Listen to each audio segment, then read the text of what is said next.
Hi and welcome into yet another video on this channel. Today we'll be further exploring Terraform ecosystem and specifically talk about the Taint command. So let's hop into our VS Code and work on that.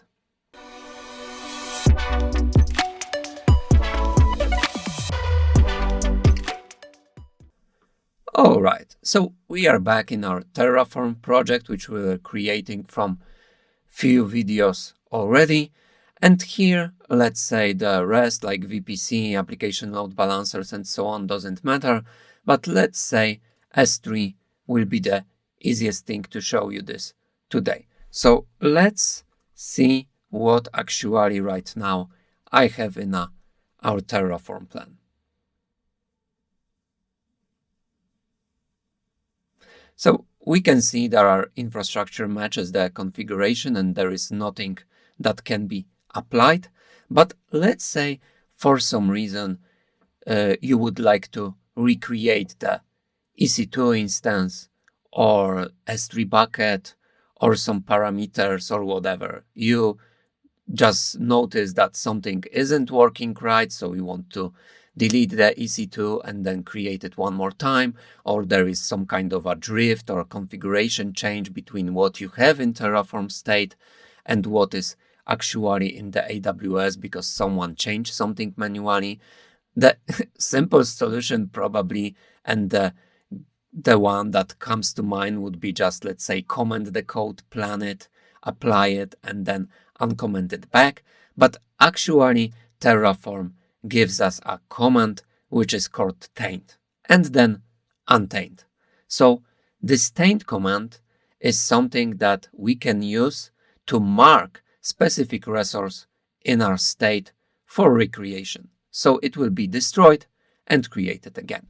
So let's say we have this AWS bucket and we can call Terraform Taint from the CLI, and then we need to specify what resource we want to taint. So we want to taint AWS S3 bucket, briefly bucket. And let's right now taint it. Resource has been marked as tainted. And if we will run plan again,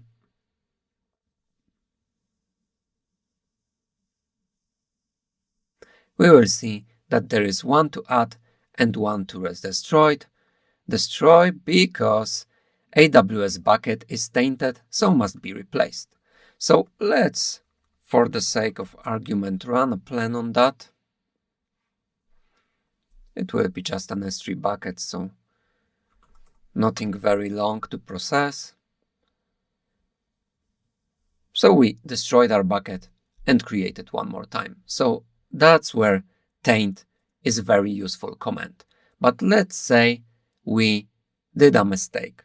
So we tainted that bucket, or maybe a few other resources, we ran a plan and we noticed that, hey, I tainted the wrong resource, or I made a mistake, I don't want to have it tainted, and I don't want it to be replaced. That's where the untaint command comes in. So this will be almost the same, but untaint instead of taint. And here the resource has been successfully untainted, and we can run the plan again. It should show no changes and infrastructure matching. And that's actually what happened. So this is a very short video, but I think that it's a very useful command for the future and for your work in the Terraform. So that will be all for today, and see ya in another one.